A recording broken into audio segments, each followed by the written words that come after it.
Primeiramente, eu agradeço ao professor Mariano Batti pela oportunidade, o convite para a apresentação. Também digo que é um prazer muito grande falar no mesmo simpósio que o professor Leonel. Eu tenho boas lembranças quando eu vejo, porque por conta de sua fisionomia muito parecida com a de meu avô, eu tenho boas recordações. E de certa forma, eu me sinto um pouco um neto do senhor, porque a minha orientadora, a professora Regina Helena Nogueira Couto, foi sua orientada. Então, de certa forma, eu me entendo um pouco neto do senhor, pelo menos cientificamente, o que me é um orgulho grande.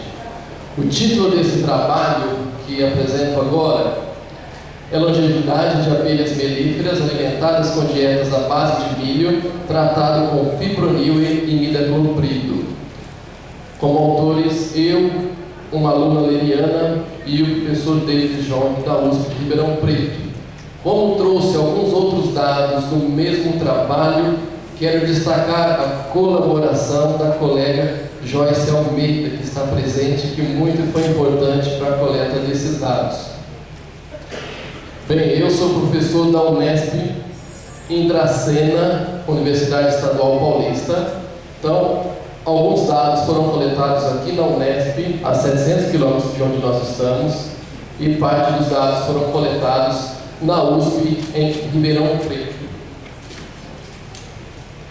Pois bem, como o professor Leonel nos disse, há cerca de 10, 15 anos atrás, foi constatado um mal diferenciado que acometia as nossas colmeias, Chronic Lapse Disorder, porque as nossas abelhas saíam para o campo e não regressavam à sua colmeia de origem, e assim as colmeias definhavam e têm definhado.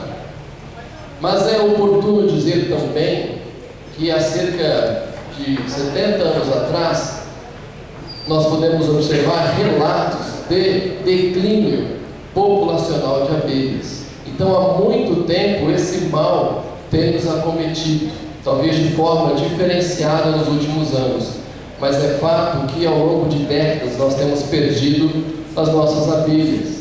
E então nós podemos pensar em algumas causas, muitas delas já apresentadas pelo professor Leonel. A saber, de origem por doenças, de bactérias, fungos, vírus, protozoários e ácaros, o problema do desmatamento e reposição dessas áreas com monoculturas, pensando que nossas abelhas também precisam de uma dieta rica. Quando elas têm monoculturas, é provável que deficiências nutricionais venham a cometê-las. Podemos pensar também em relação aos alimentos transgênicos. Hoje, a maioria dos grãos que nós temos é de transgênicos. No Brasil, estima-se que 90% da área plantada de soja, algodão e milho seja de culturas transgênicas. E também sabemos, como o professor Leonel nos disse, que os agrotóxicos têm acometido as nossas abelhas e muitas colmeias têm definhado. E o problema dos agrotóxicos é que eles têm uma finalidade, que é eliminar insetos praga. Contudo, eles atingem insetos não alvo, como as abelhas.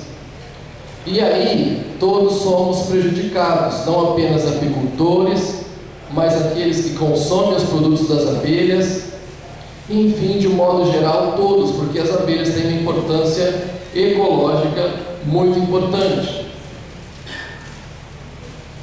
É possível também fazer referência sobre os efeitos que estes inseticidas fazem. Nós conhecemos muito bem aqueles efeitos para os quais eles foram criados, visando a morte de insetos-alvo.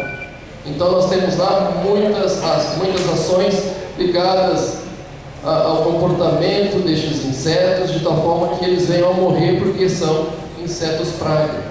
Mas há um oceano de oportunidade de pesquisas, pensando nos efeitos negativos que estes inseticidas podem trazer às abelhas.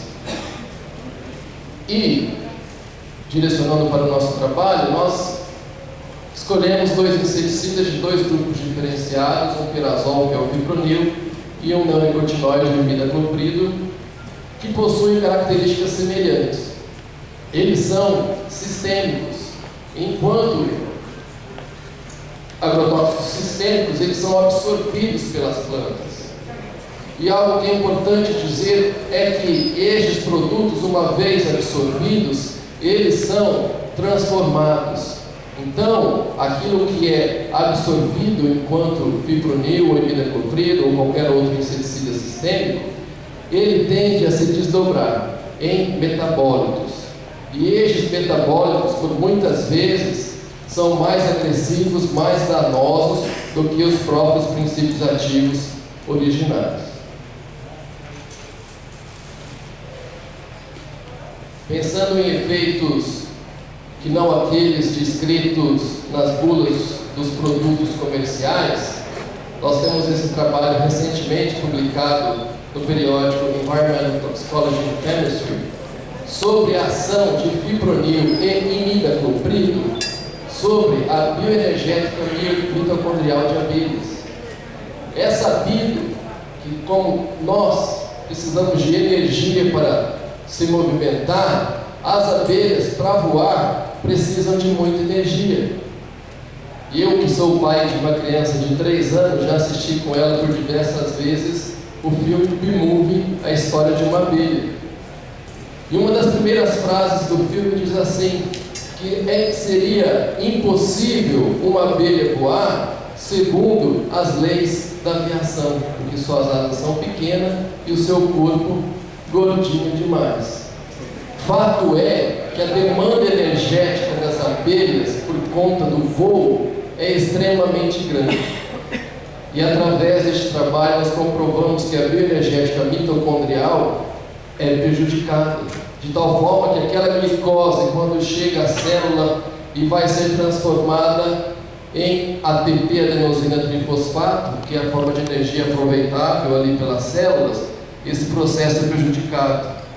E dessa forma, a abelha não tem completamente a sua energia para poder voar. E isso pode estar atrelado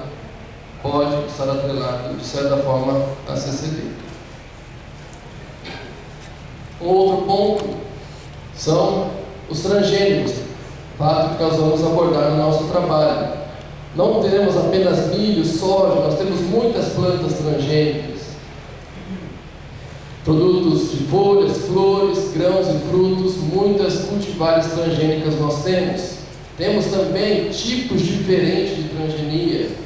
Talvez o mais clássico seria o transgênico BT, Bacillus thuringiensis. Mas nós temos também aqueles que são Roundup Ready e outros mais. Para você ter uma ideia, na safra 2013 e 2014 de milho, nós tivemos mais cultivares transgênicos em sementes disponibilizadas do que sementes convencionais de milho. E mais do que isso, 90% do nosso milho hoje no Brasil já é transgênico. De certa forma, nós somos atrasados em relação a outros países em relação ao uso dos transgênicos. Mas o que eu chamo a atenção é que o impacto sobre as abelhas é pouco conhecido em relação aos transgênicos e pouco se tem falado sobre isso. Pois bem, o objetivo do nosso trabalho foi avaliar o prejuízo para as abelhas em função da exposição aos inseticidas fipronil e imidacloprido através de dietas à base de milho, variedade, híbrido e transgênico, no que se refere à análise de concentração de proteínas na hemolinfa de abelhas adultas confinadas em gaiolas e longevidade das abelhas. Pois bem, nós escolhemos 3 cultivares de milho, a saber, um milho variedade, o Iacea Irã, um milho híbrido, a G7088, e uma cultivar transgênica, G8088YG. Essa codificação YG é um transgênico para combate à lepidóptera. De certa forma, ele é um inseticida utilizado para combate a insetos Lepidópteros. Então, geneticamente modificado para este fim. Então, nós fizemos uma comparação destes 3 cultivares, cruzando estes dados em fatorial com tratamentos, com fipronil e com imidacloprido. Como foi um teste em campo, nós não utilizamos princípios ativos puros, mas sim os produtos comerciais. Então, nós utilizamos como fonte de fipronil o regente e fizemos a aplicação no solo, conforme a descrição da bula do produto, e o imidacloprido, o produto utilizado foi o gaucho, e, portanto, as sementes foram tratadas com gaucho. Em qual quantidade? Em função da indicação na bula para combate a essa praga, diabrótica especiosa. Este inseto, ele é praga enquanto adulto, mas enquanto larva também. E é, nesse caso, enquanto larva, que estes produtos fazem o seu efeito, porque essa praga na fase larval, chamada de larva alfinete, acomete as plântulas e impede o desenvolvimento inicial das plantas de milho e de outras plantas. E também tivemos aí o controle para ter uma ideia de como é o desenvolvimento das abelhas em relação ao número dos inseticidas.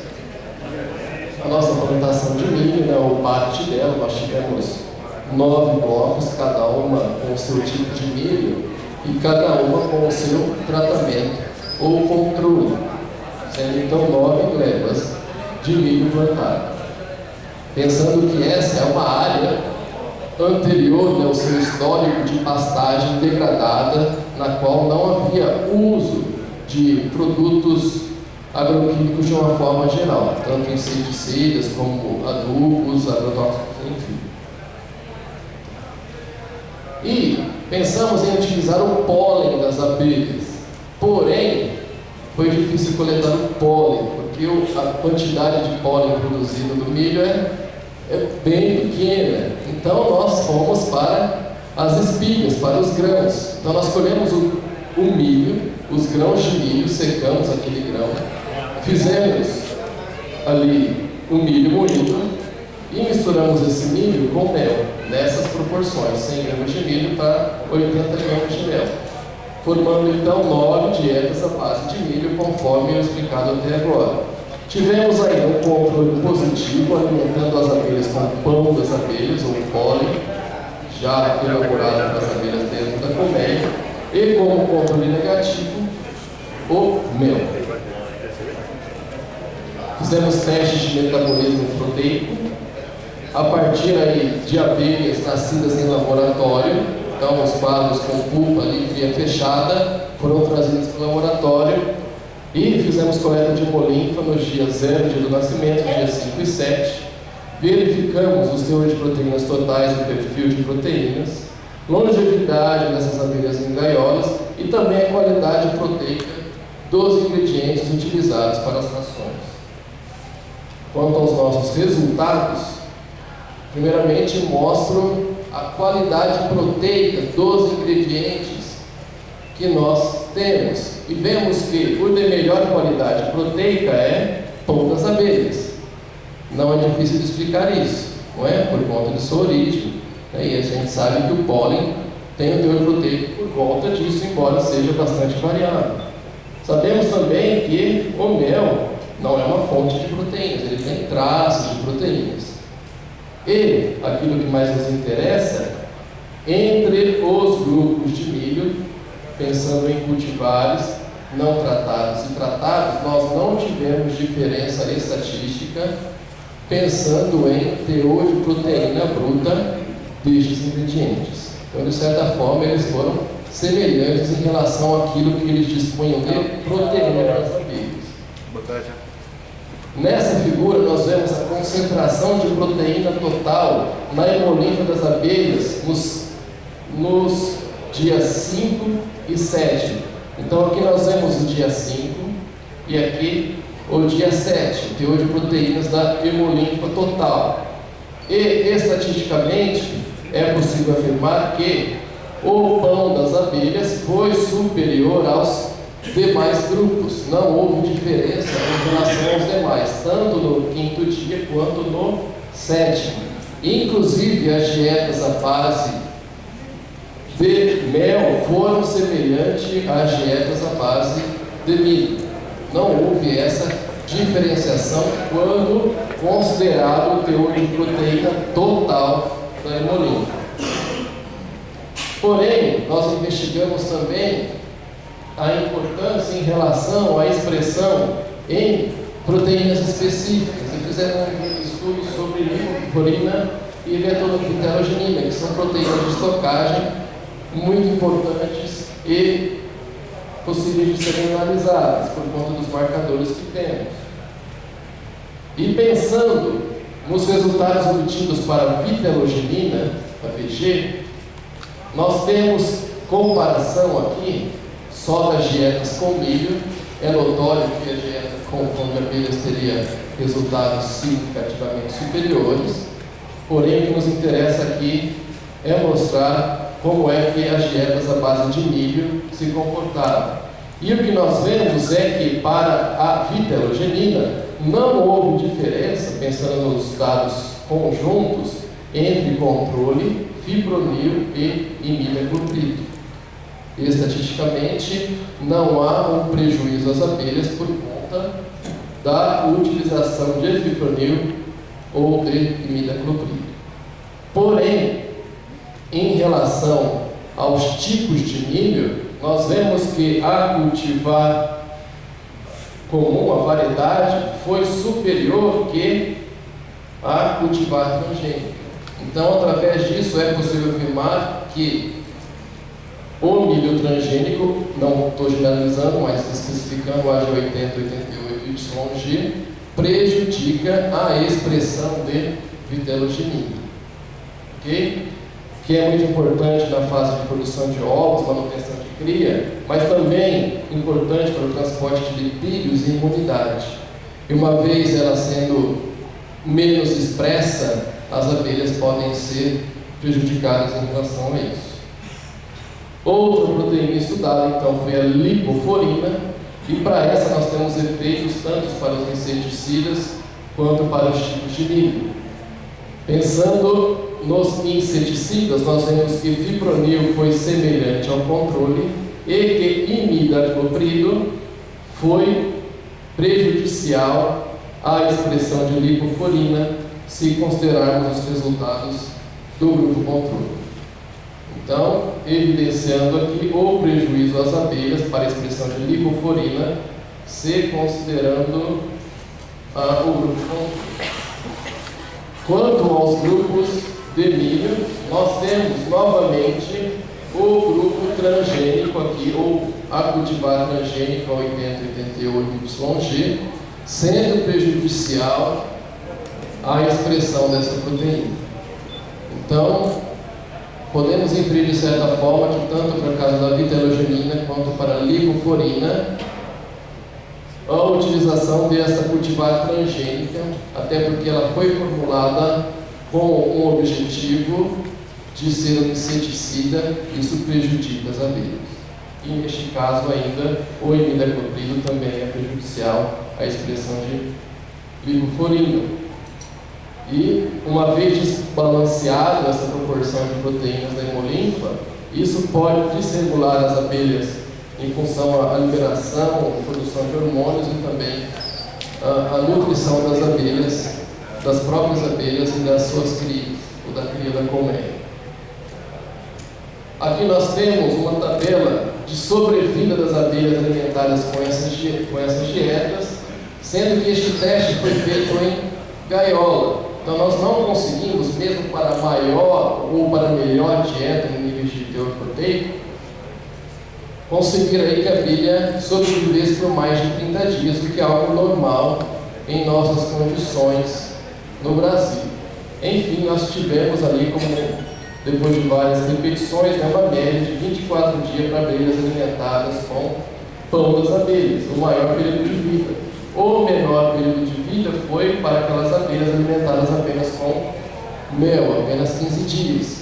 E dentre as demais, variando de 19 a 21, nós temos os demais tipos de milho, não havendo diferença para a sobrevida em relação aos tipos de milho e os inseticidas utilizados.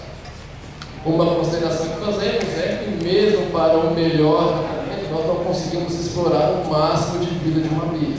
Então talvez isso possa, de certa forma, mascarar os nossos resultados. Concluindo, milho não deve ser utilizado como ração para abelhas. Eu sei que isso foge um pouquinho do contexto do trabalho, mas é válido dizer que a gente não come só arroz ou não come só batata, a gente tem uma dieta diversificada. Porém, o milho pode sim ser utilizado como um ingrediente de dieta. Se pensarmos em nutrição animal, milho e farelo de soja são ingredientes reconhecidos mundialmente e facilmente encontrados, e pelos quais a gente consegue um balanço de zinco e metionina muito importante para a alimentação animal, inclusive de abelhas.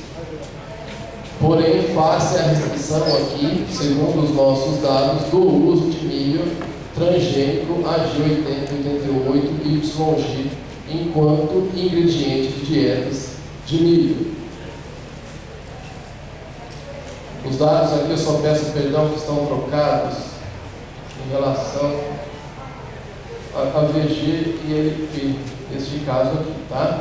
Então aqui está certo, milho 8088 YG prejudica a expressão de betalugenina e lipoforina, como já demonstrado, imidacloprido prejudica a expressão de lipoforina, e a correta aplicação dos inseticidas da semeadura não interferiu na longevidade das abelhas. Porém, novos estudos devem ser realizados para se verificar outros prejuízos em relação ao efeito residual desses produtos ao longo de várias safras consecutivas. Como o professor Leonel nos disse, há um efeito residual muito grande. Então, de um ano para o outro, este produto ou princípio ativo tende a se acumular no solo. Isso pode aumentar a sua concentração das plantas em safras futuras. Então, pensando também que novos estudos devem ser realizados nesse sentido. E agradeço pela oportunidade e coloco à minha disposição para eventuais esclarecimentos.